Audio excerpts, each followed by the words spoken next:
On today's expose, I wanted to highlight Arkon. Arkon, who shows up in this episode. Arkon, who's like a poor man's Fabio with a bad hat. So he first appeared in Avengers number 75 in April of 1970. So we'll kind of talk about how that may be a plur or a parallel, as most people say, with this episode. He was created by Roy Thomas and John Buscema. He is a cunning military strategist. So he's basically like a Conan character. Like, I feel like there's a very cookie cutter like Conan trope, and that's what he is. The difference with him is he was right here. It says he was based on Edgar Rice Burroughs' John Carter of Mars crossed with Conan. So he's a little bit of both. So because he very much like He-Man kind of vibe too. Yeah, very He-Man. So he also has superhuman strength, speed, stamina, agility, reflexes, and durability. The thing about him, though, is like everybody of his race has these powers, but his are just a little bit better, which is why he's the ruler. So he's like, yes, I own all because that is me. Yeah. Me have bigger muscle and throw. Me rule world. Yes. So he's not a character that's used a whole lot. I don't know a whole lot about him besides he's like kind of lame. But we can see how we like him in this episode. Yeah. I go where I wanna go. Gene. Scott. Gene. Scott. I summon the Arctic winds. No more mutants. I summon the Arctic winds. No more mutants. I summon the Arctic winds. No more mutants. There's always more gators in the bayou. Don't get a Welcome to this week's Solving for X. My name is Shawn, the ultimate excavationist. And I'm something of an X-fan myself, Kevin. I do declare that I'm a fan. Kevin. Shawn. I feel like Resident Evil is running rampant on our show because would you like to ask me who does Arkon's voice? Oh my gosh, who does Arkon's voice? Thank you for asking. It's Paul Haddad, who also originated Leon S. Kennedy's voice. Oh my goodness gracious. Which we've seen him before. He's done actually 17 or 18. Like, a lot of this information's really hard to lock down. Like, I'm even going to tell you right now, if you go on IMDb right now, you'll see that it says Tony Daniels did Arkon's voice. But everything else I've read says Paul Haddad. So I'm going with Paul Haddad. Interesting. But we also already talked about him because he did Quicksilver. What we didn't talk about is he also did Keok, who was like the jerk Inuit all the way back in Cold Comfort or Cold Vengeance. Oh my goodness. Yeah, so he played an Inuit. I keep wanting to say Eskimo, but we don't say that anymore. That's the first time we saw Sabretooth naked. I remember. Yeah. Also, I wanted to clarify, because everything is really messy at this stage in the cartoon. So it got renewed for 5, and then it got renewed for 5 more, which make up the last 10. But the animation studio, ACOM, didn't get the cut right away. So they actually did animate these last 4 episodes, the Phalanx Covenant and the Stormfront. It's all the same ACOM who did the rest of the series. Oh, and then it switches like randomly? Yeah, it's going to switch in the next episode, the 5th Horseman. And then it also had switched for like Long Shot, No Mutant is an Island, and those random ones that came out of order. So that's why it doesn't really have. Yeah, because I'm like, I haven't noticed much. Yeah. Okay. Yeah. I know. I was watching and I'm like, this isn't different yet. And I looked it up, but I was like, oh, okay, that's why. And in the credits, it still said ACOM. So you're in for a shock of your life next episode.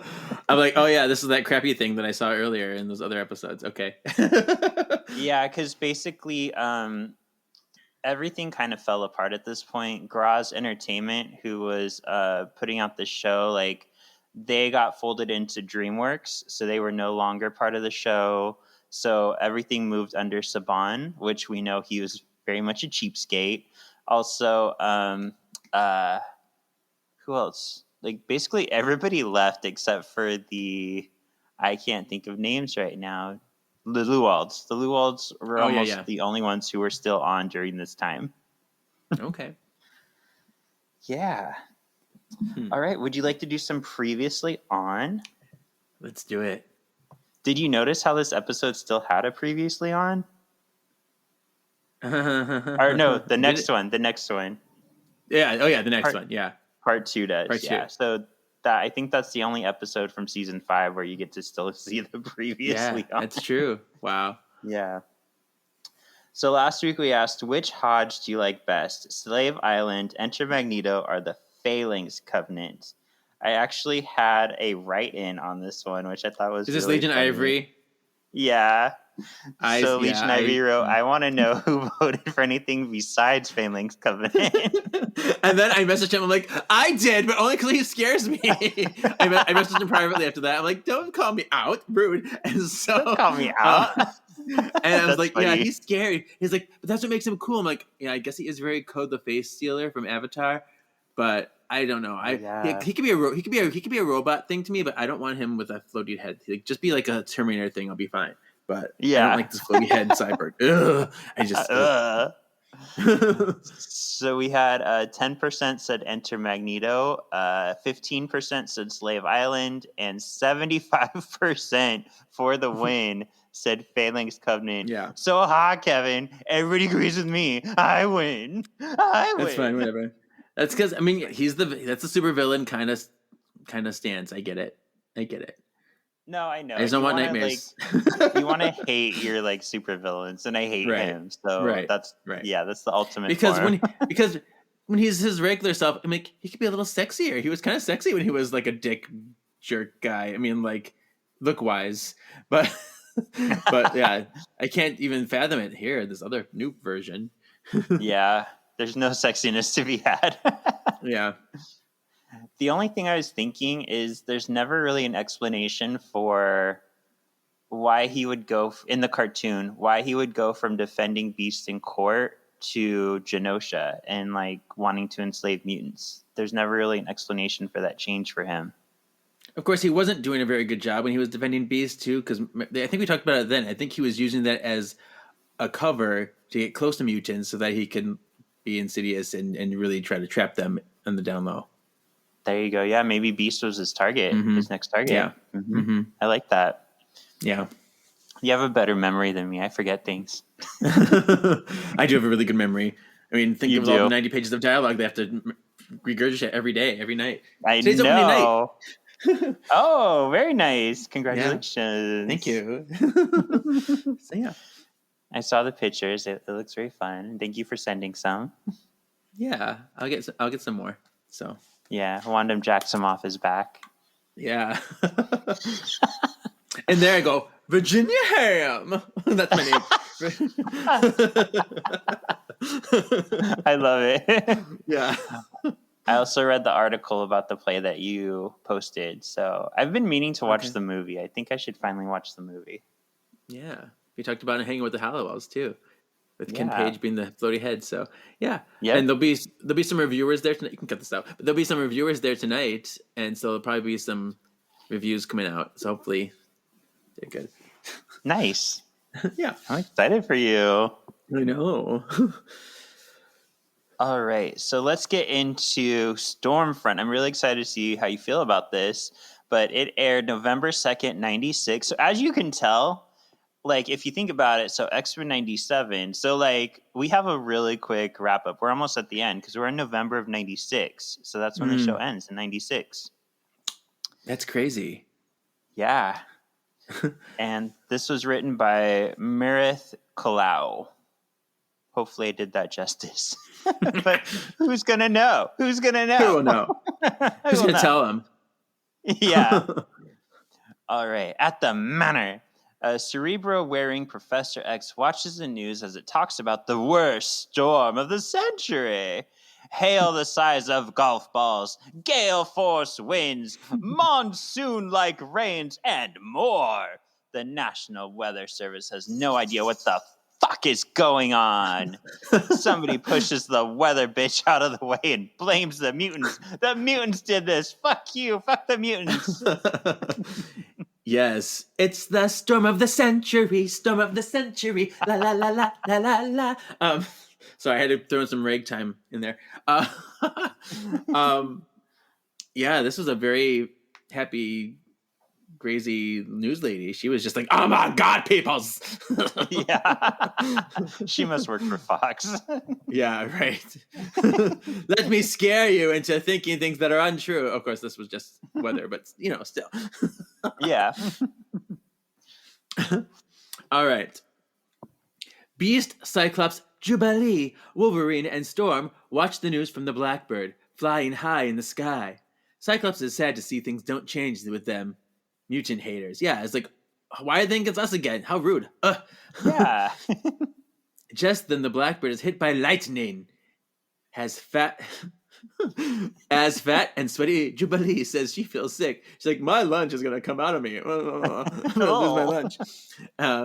And then Storm reveals that she feels sick as well. She's like, oh! And then,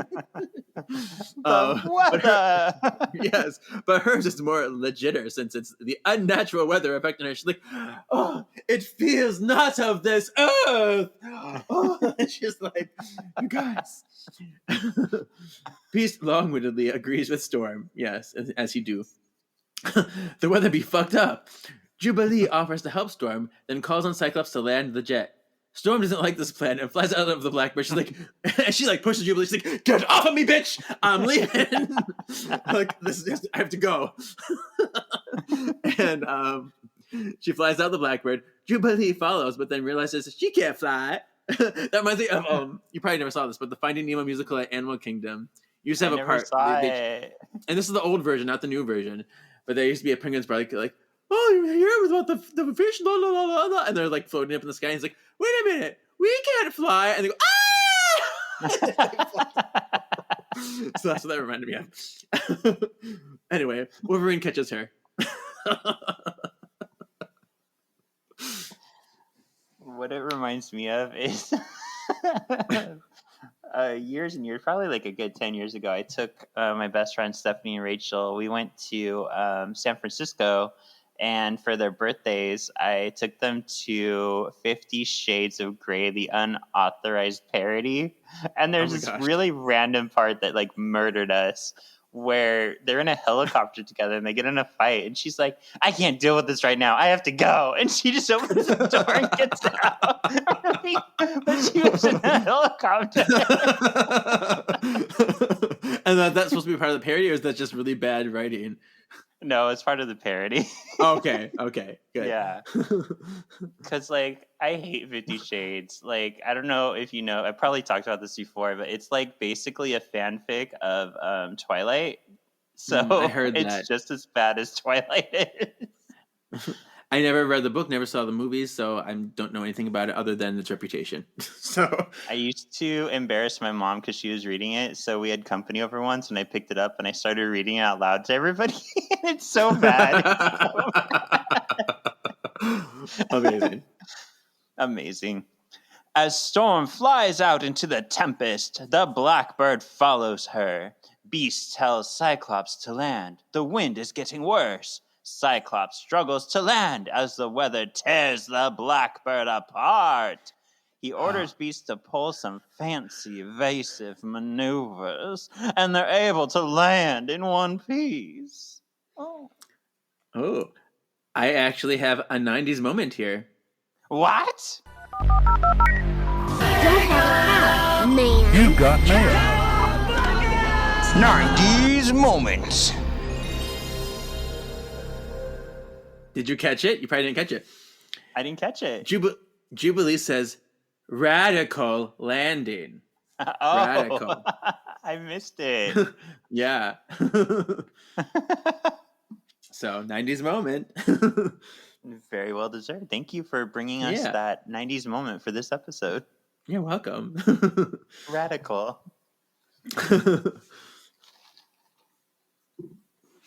All right. Once the Blackbird is downed, Storm hovers nearby the White House. She commands the Sahara winds to transform this ice to steam. Which is weird. Can she just say water? But sure. Why did it have to be the Sahara winds? Yeah.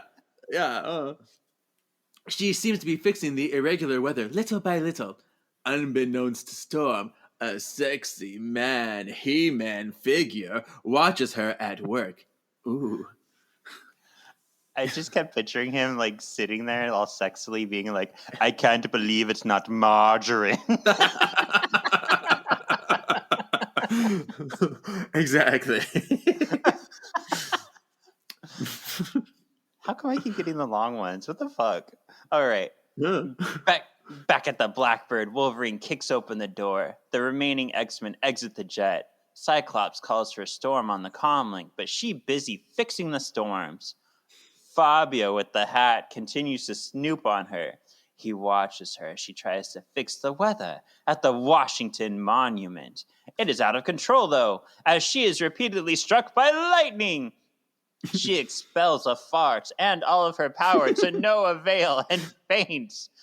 Arkon catches her. That's his name, Arkon. He pushes a button on his shoulder strappy to stop the weather. He tells Storm that he has traveled far and wide, just like her vagina, to find her. I don't know what's wrong with me. He tells her his planet is dying and only she can save him. Oh, and he's from Polemacchus. I forgot to read that line. He tells Storm he may have been wrong for endangering Earth, but he was desperate and needed her attention. Yeah, she's like, it was you making this crazy weather. Why would you put these people in danger to find little old me? He's like, because. So, I feel like there's a problem here. Like, he could have just come and said, hey, person who controls the weather, can you come to my planet and help? But instead, he's like murdering her to be like, hey, I need your help. It's so weird. Like, red flags. Like, this is already a dick move. Like, come on now. I mean, I guess I'll give him a little bit of a pass for, like, maybe they didn't write this well, but I guess maybe he started the storms to test to see who can temper the tempests. Temper the tempests. Yeah. So this was a test, but still, yeah, it's kind of a dick move. Yeah. He could have, like, found a way to, like, if he was snooping around and knew where she was, he could have, like, found her first and then made it around her instead of, like, everywhere. Yeah.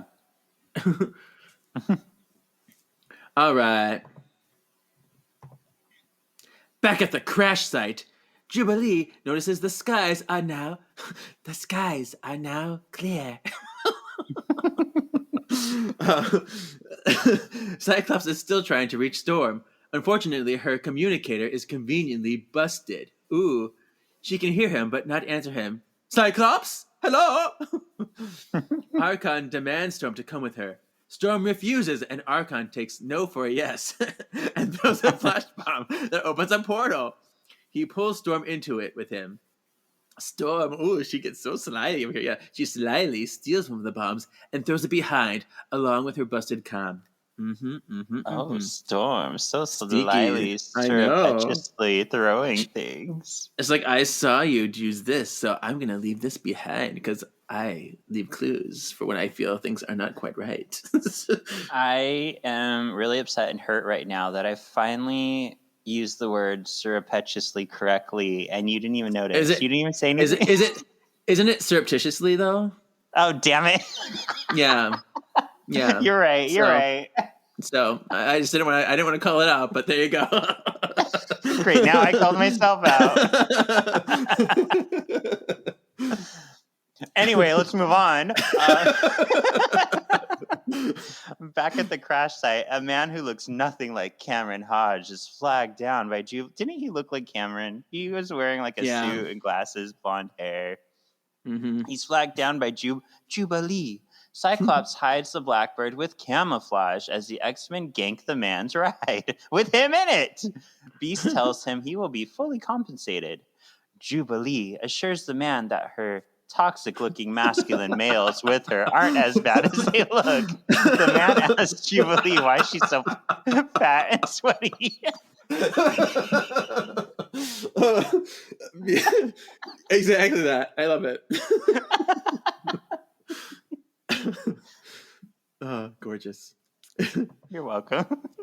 No, I want this in my life. If he just vocalized that, oh my gosh. That's the parody version. I wonder if like the writers noticed just how much they like dogged on Jubilee throughout that first season. All right, here we go. Back at the manor, Beast reports to Xavier that the storms have subsided. Xavier asks about Storm.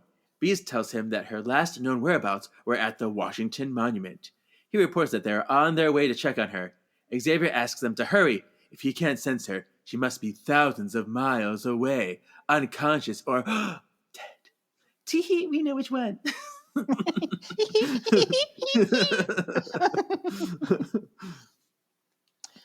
Back at the Washington Monument, the X-Men arrive in their hijacked vehicle.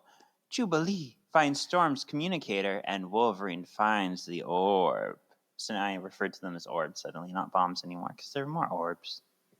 Yeah. Oh, yeah, I want to go back to when Storm was taken. I just laughed at how she delivered stuff. She's like, that is barbarous. I just laughed at that a lot. Barbarous. And in my mind, Arkon points off into the distance, and Barbarous from the Savage Land is standing there, and she's like, no, that's Barbarous. Exactly. See? And then here, though, too, where like when they find the stuff she left behind, I was like so mad at Jubilee because she's like, oh, look, it's Jubilee's communicator. Let me ignore this glowy red ball and like a glowy ball. She's like, I didn't notice that at all. Like, that's not part of my thing here. And then she cares about that. Yeah, like, I don't know what that is, but look at this. And then Wolverine grabs it. She's like, oh, you grabbed the golf ball. Okay, whatever. Fine. That's like, I really don't think it's that important. Back at the manor, Xavier checks in on Beast's progress studying the orb. Beast tells him it's not like anything else he has ever seen on Earth. Jubilee storms in. She is frustrated they're not out looking for Storm. She's like, is that glowy golf ball still on your radar? I don't care about it. Wolverine agrees with her and accidentally knocks the orb off the desk. Oopsie. Xavier instantly knows it's a portal. Yeah, it rolled off and then it goes, and then exploded into a portal. Like, wow, how magical. Yeah. And Wolverine and Jubilee are the first to go through it since it will lead them to Storm. Beast and Cyclops reluctantly follow. Xavier is left alone to take on his rendition of Into the Unknown. I thought of this too. He's like, they've gone into the unknown. I'm like, oh, into the unknown. And like, yes. Oh my gosh. So beautiful. You're welcome. We're so Disney this episode with our E-Arth and our Into the Unknown. Oh, it's you can't not think it. Yeah, true. Yeah. Meanwhile, on Polemacchus, that sounds naughty. On Polemacchus. What macking on my pole? What? Oh yes.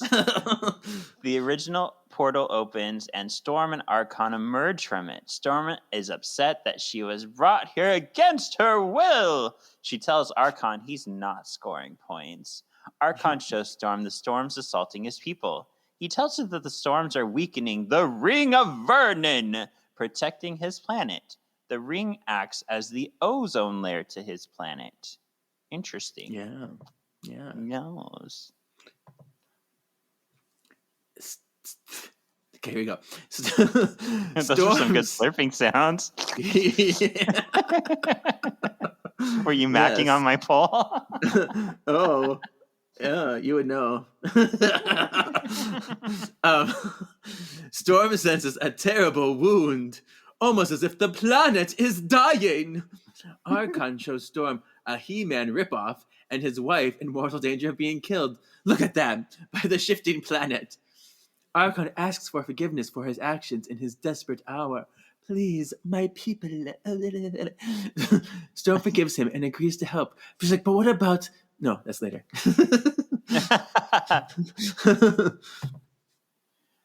Yeah, so basically he tells her, like, he purposely assailed Earth to show her what it was like on his planet.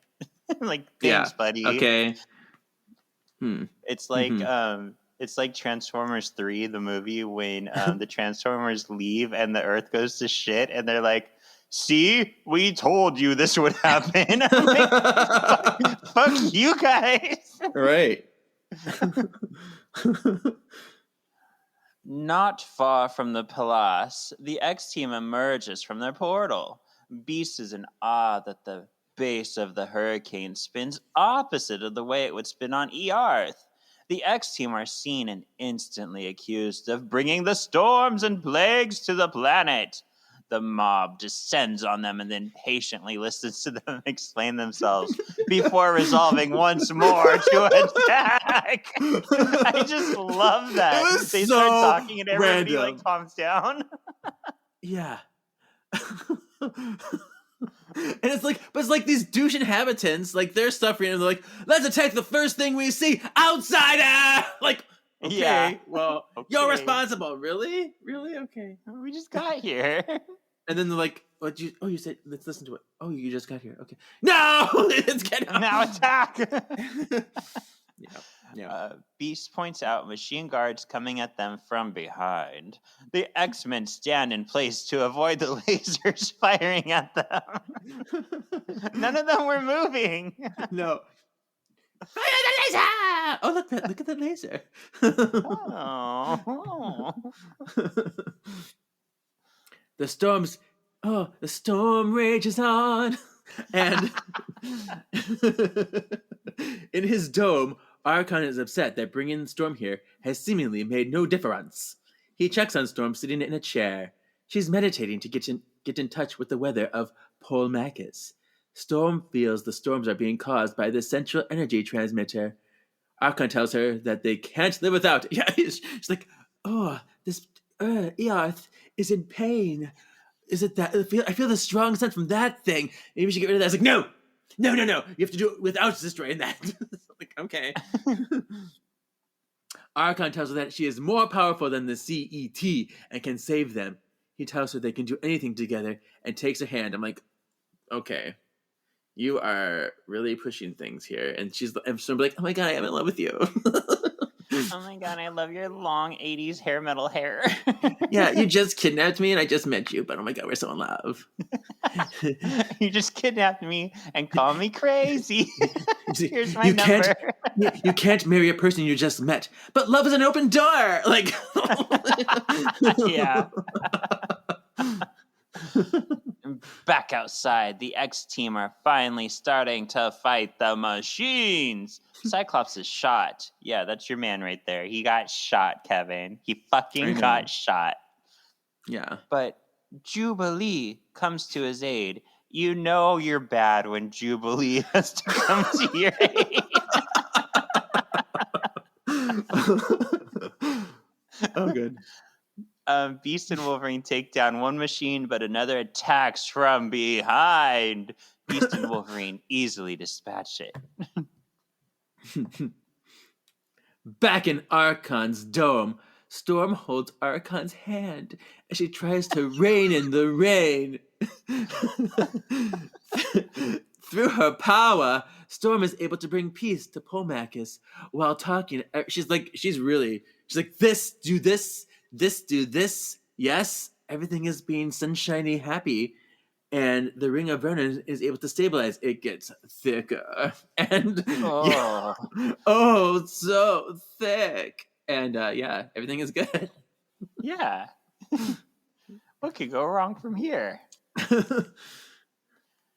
As the X-Team stand over the downed droids, running numbers to find Storm, Jubilee notices the giant dome overlooking the city. She surmises that if Storm was taken by the leader, it would probably be to that giant dome. Just then, a ship flies by overhead. It opens up and drops an orb on the X-Men team, teleporting them. Gasp! Gasp! Surprise! The X team appears in a cell secured by lasers. Cyclops feels they need a distraction. Wolverine instantly obliges by calling Psych a traitor and attacking him. Let's put on a show, bub. Yeah, that was really quick thinking, but nice. Yeah. Mm-hmm. Up above, Arkon surveys his freshly saved land with a doopy smile. Mine. Everything light touch mine. Yep.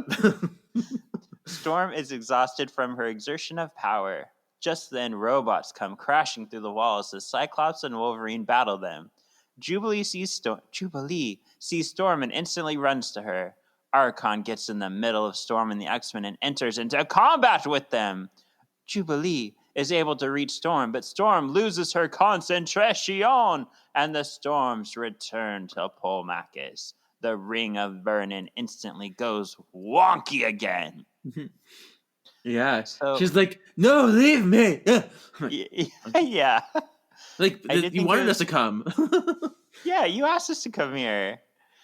I thought it was funny that, like, if you notice when they're in the cell, it's all brick except for that one little section that's lasers. Yeah. And Wolverine literally punches the brick and it falls apart. Like, it's so flimsy. They could have gotten out so easy. Right. Like, we go through walls all the time. This is all you did? Okay. Yeah. And Wolverine tells Scott, there's an interesting line here I wrote, nice dump for a kidnapper. It is funny. Yeah. It's like he's talking about the place or his butt. I know. Where's this dump you're referring to?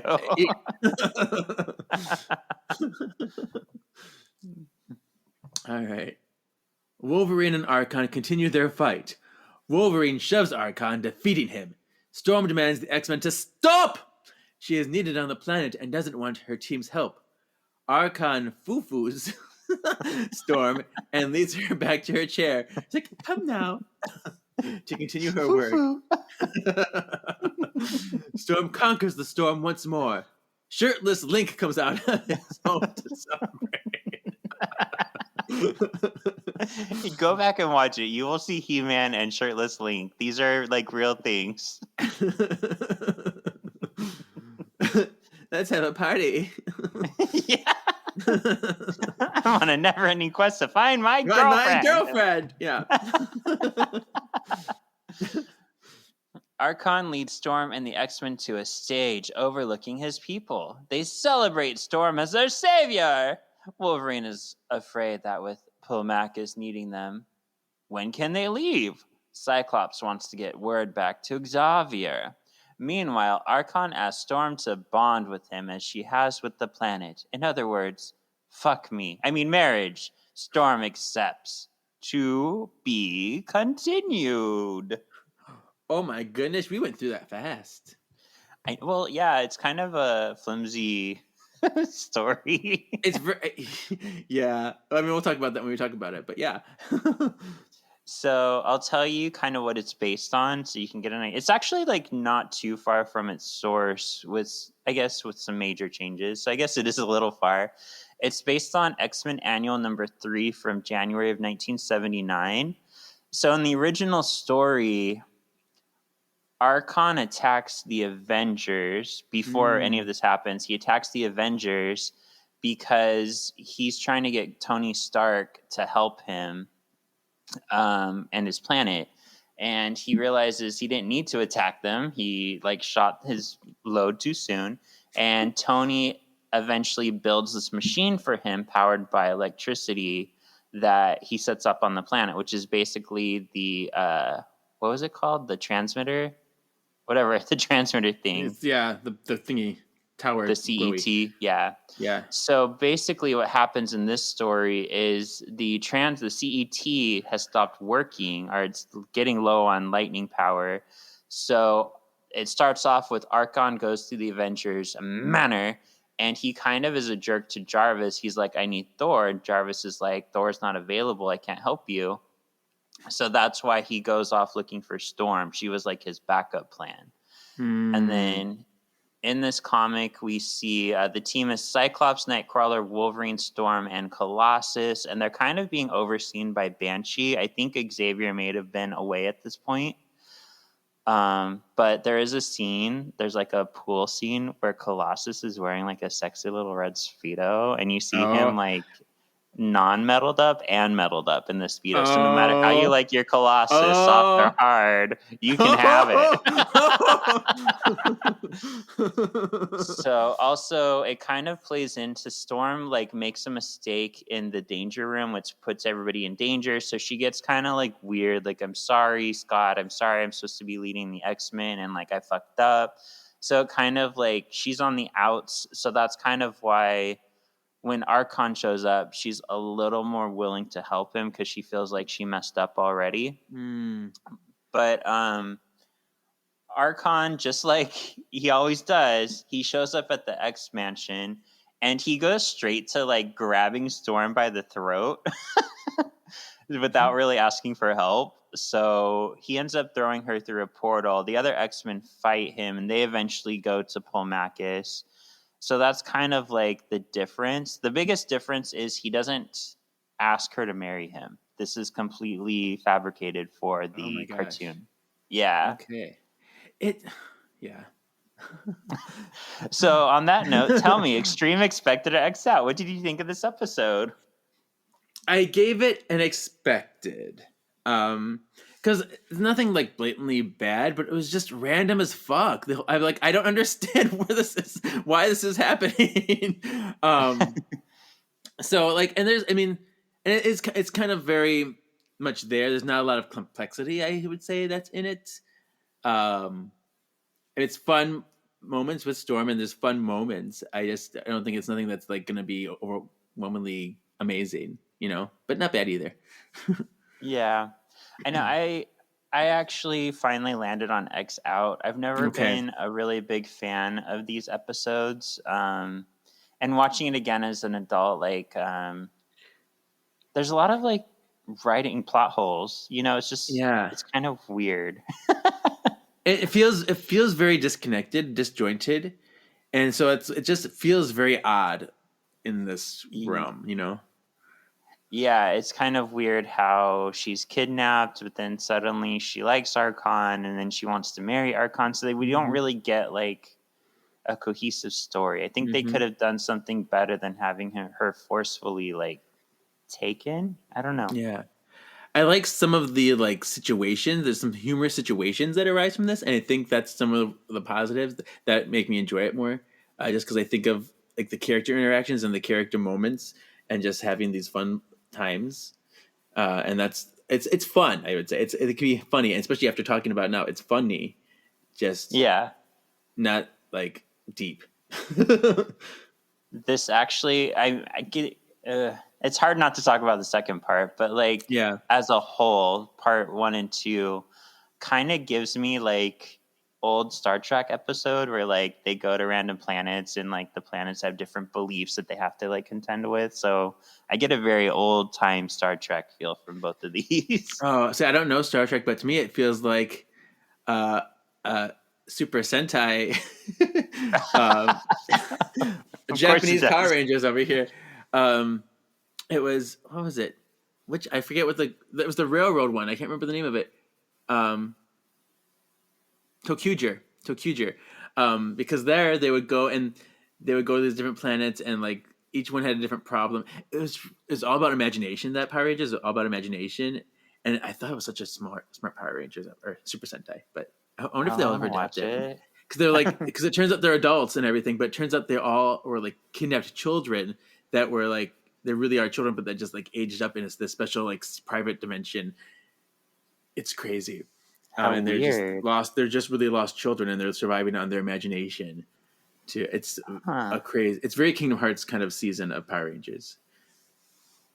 Interesting. Yeah, I just finished season 30. It was only 10 episodes. It was okay. Like as a end of a season, it's fine. As a end of a series, it didn't give me like that bigness that I wanted. Oh, I mean the new one that's on Netflix, that one? Yeah. Okay. It just kind of wraps up really like nice, and like there's no big like we're gonna throw in all these Power Rangers at you from the past. Like it doesn't feel like this is a series finale. Mm-hmm. But we're not here to talk about Power Rangers. Who do you say is the MXP? Well, stating the obvious, I gave it to Storm. I think Wolverine did a lot of good stuff this episode too, and I think they go hand in hand. Part 2, I think, gets a bit more involved with other people, but for this one, it's Storm because I thought she was very wise to do her slyly, like leave her clues behind. That was really cute, and I liked that she's compassionate enough to try to help this person, even though it's it might be a little misguided and she's maybe too eager. There is a point where she gets like too crazy and is like, come on now. But in the first maybe third of this episode, I really like Storm, so I give it to her. Yeah. Yeah, actually, you hit the nail. I gave it to Wolverine. It has to be one of the two because they're the only ones who really like cause difference in this episode. Right. But yeah, because he's the one who like gets mad and opens the portal and like kind of leads the X-Men. Like Cyclops kind of takes backseat to Wolverine in this one. Yeah. What would you say is the X Factor? Oh, I put the no man left behind loyalty. Like the fact that this whole team is really working to find Storm and they're going out of the way. They're making the effort. They're doing all they can just for her is really great. It shows that they care about their teammates and they will not rest without them. So, I said, I get the feeling because after, these comics have been around for over 60 years now.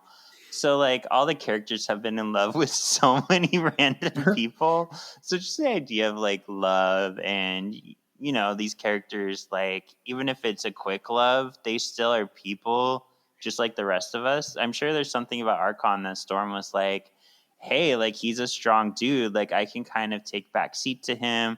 I can kind of be a queen again, like I was in Africa. Like, she's a person, and I like that we do see a little bit of a weaker side, maybe you'd call it. I don't know, or a lustful, or it's a humanity love side. Yeah. She's not just this goddess, this weather witch, but she's also a person, and she has feelings, and so, yeah. I like our previously on It's so stupid because Arkon was originally looking for Thor in the comics, and because he has Storm to marry him in this show, I want to know from all of our sexy X's, who would you rather see marry Arkon, Storm or Thor? I mean, I do love me. I mean, see, I don't think Storm fits with him. She's so much, I don't know. She's much smarter and she's much better. I think she's better than him in so many ways. It's like I don't want to see her with him. Thor, I think, would be a fun little twist. It'd be like a party, like, hey, we're macho men, and hey, you want to have like a frat party? Let's do it. Gays. I like your Thor voice. Hey, it's me, Thor. It's like, I got the hammer. What do you got? The hammer is my penis. You got a dump. I got a hammer. Let's go. Oh my god. You're stupid. I know. Yeah, I'm gonna say Thor also. I think what Thor would do for Arkon though too is Storm is too smart for him. That's the problem. She's too much of an educated woman. So Thor is a party animal, like you said. So with Arkon doing all his shit we won't talk about yet because it's in the second part, Thor would be so like blatantly like, that's stupid. Why are you doing that? Just make Arkon feel stupid for doing it. You know? It would be so. It would totally be like that. He's like, dude, bro. He's like, oh my god, you're so right. Oh my god, I'm sorry. Let's have sex. And then I'd be like, I don't know, because it's a totally more. I think it's a fun dynamic. I guess those two. I think because he's probably is, somehow seeing women as less than two. I just imagine him. He would be like that. See, he's like he wants slaves and stuff. He wants to be like women's are less than me. Everybody's less than me. But he's like, oh, here's this guy that's probably buffer than me, and so I have to listen to him. Yeah, basically. And look at his hair. Oh my god. Oh my god. What products do you use? Oh, I use virgin pig blood. I don't know. Yeah. All right. So next up, we have Stormfront 2. So what do you already think or know happens? I mean, I kind of spoiled it a little bit when I talk. Yeah. So I did watch this, and I think things are going to go down, and things will be discovered, and there'll be a little bit of a spanking? I don't know, a little bit of a tiff, a little bit of a struggle, a little bit of a I did the spanking, but there'll be a conflict of interest for sure. So.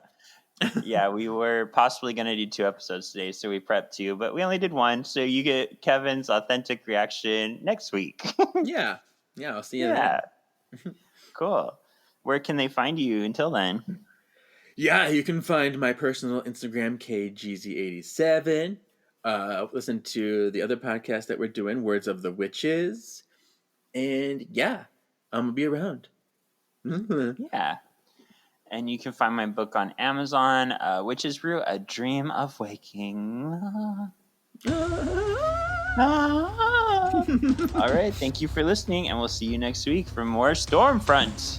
Stormfront. Stormfront.